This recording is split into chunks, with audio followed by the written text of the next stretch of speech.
Isang budget-friendly na destination na naman ang isi-share ko sa inyo ngayong araw na to. Yung for only 20 pesos, ganitong nature vibes na ang may experience nyo. What's up guys? Nandito tayo ngayon sa may 13 Martires kasi nga dito natin matatagpuan yung ating destination ngayong araw na to. Dito lang po ito sa may Governor's Drive, makalagpas lang po ng Walter Mart. Sa ilalim lang po siya ng Pulunan Bridge. Yes guys, matatanaw mo rin siya dito mula sa taas.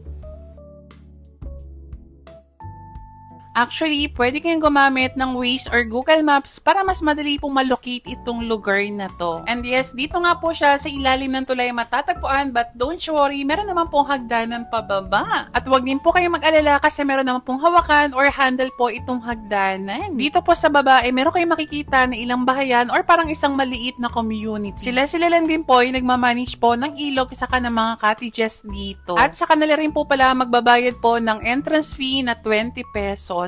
Tapos, eto nga pala yung itsura po ng ilog nila dito.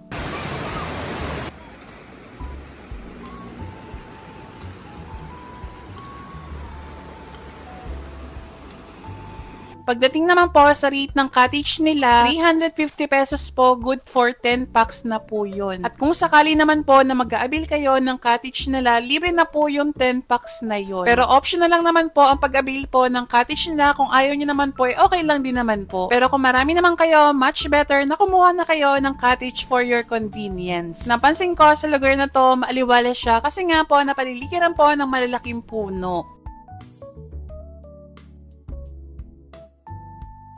Tapos nakakatuwa guys kasi may mga nakikita akong maliliit na isda dito po sa may ilog nila. At expect nyo na po, since ito ay ilog, talaga namang po malamig yung tubig nila dito. Perfect na perfect lalo ngayong summer at gusto natin maibsan yung init na nararamdaman natin. At isa pa, budget friendly kasi nga for only 20 pesos, may experience mo na yung ganitong nature vibes. Abay, pwede nyo na tong kulayan sa inyong mga drawing bucket list.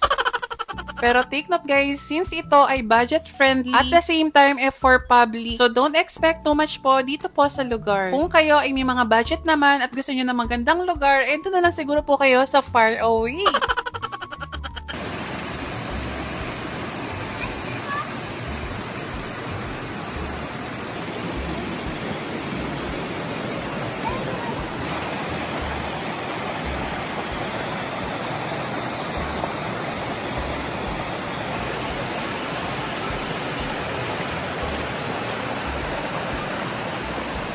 So yun lang guys, kung nagustuhan nyo yung ating video for today, paki-like and follow at i-share nyo na rin sa mga families and friends nyo nang sa gayon, baka sakaling makapunta rin po kayo dito. At kung may